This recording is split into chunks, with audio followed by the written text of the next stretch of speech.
Bonjour à tous, bienvenue sur Trek Team Family. Aujourd'hui, nouvelle vidéo, on va parler de matos et plus particulièrement les chaussures de randonnée. Donc je vais essayer de vous expliquer comment choisir vos chaussures de randonnée et j'espère que vous aurez cette réponse d'ici la fin de la vidéo. Dans un premier temps, il faut avoir à l'esprit que la chaussure parfaite n'existe pas pour la bonne et simple raison que chaque personne est différente avec des critères différents. De plus, vous devez choisir vos chaussures par rapport à l'utilisation que vous allez faire. Pour bien choisir votre paire de chaussures, il faut prendre en compte 9 critères bien précis. Je me suis fait des petites notes. Donc on va rentrer dans le vif du sujet de suite avec le premier critère qui est la tige. La tige, c'est quoi? Ça va être tout simplement la hauteur de chaussures. Là, nous avons des chaussures mid. Là, nous avons une paire de chaussures tige basse. Il existe des chaussures tige haute que je n'ai pas, parce que je n'en ai pas l'utilité pour l'instant. L'avantage qu'il y a avec des mid, ça va être des chaussures qui vont être plus confortables, plus sécurisées au niveau du haut de la cheville. Donc meilleur confort au niveau du laçage, ça on le verra un peu plus tard. Et bien évidemment, protection contre la chute de petits cailloux ou autre au niveau de la malléole. Vous voyez bien que les chaussures basses, au niveau de la malléole, elle est un peu plus, c'est un peu plus sensible. On va dire qu'il n'y a pas de protection, donc il faut faire attention. Pour le critère numéro 2, la membrane. Donc la membrane, c'est ce qui va rendre étanche votre chaussure. On appelle souvent des chaussures en Gore-Tex. Donc Gore-Tex, c'est une marque. Mais beaucoup de fabricants de chaussures ont leur marque personnelle. Donc la membrane Gore-Tex, je dis Gore-Tex parce que sur mes Oka One One et sur mes Technica, c'est des membranes donc Gore-Tex qui vont avoir une protection contre l'eau, l'humidité, la rosée du matin après un bivouac par exemple. Le gros avantage, du moins pour moi, c'est qu'en ayant des chaussures Gore-Tex, je peux même les utiliser en hiver. Et ça, c'est plutôt bien, ça économise un peu d'argent. Au prix que ça coûte, j'ai des chaussures polyvalentes. Mais j'ai quand même une paire de chaussures Salomon en tige basse avec pas de membrane. Voilà, donc j'ai essayé ces chaussures aussi, mais mon choix va aller plus sur des mid en Gore-Tex. Pour ma part, je préfère.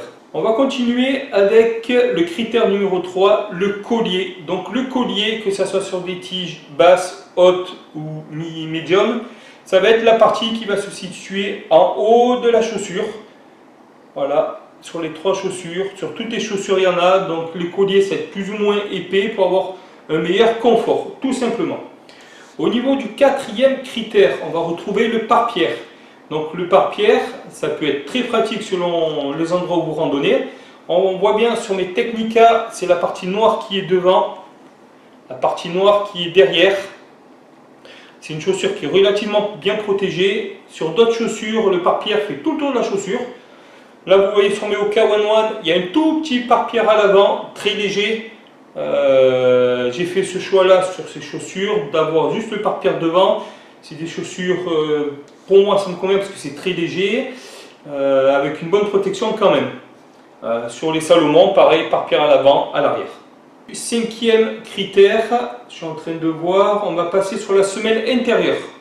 Donc vous savez, la plupart du temps, les semelles intérieures d'origine sont de qualité plutôt moyenne, ou même selon les fabricants quasiment inexistantes.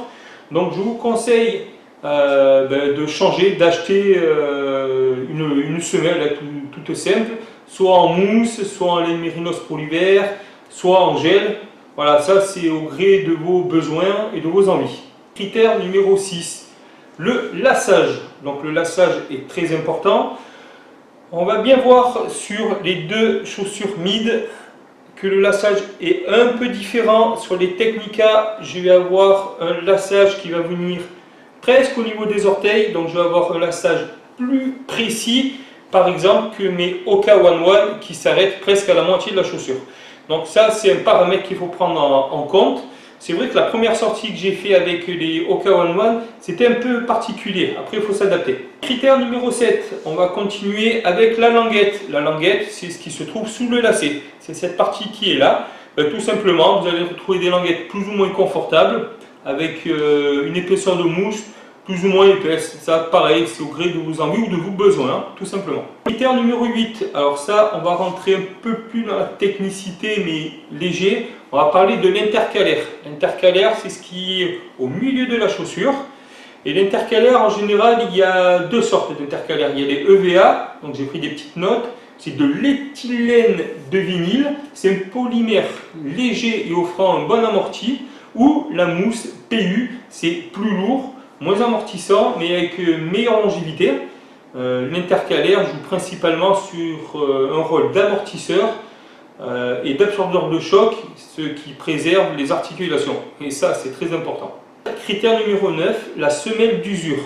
Donc pour choisir votre semelle, il y a deux critères à prendre en compte, la dureté et le cramponnage. La semelle, c'est comme les pneus de votre voiture, tout simplement.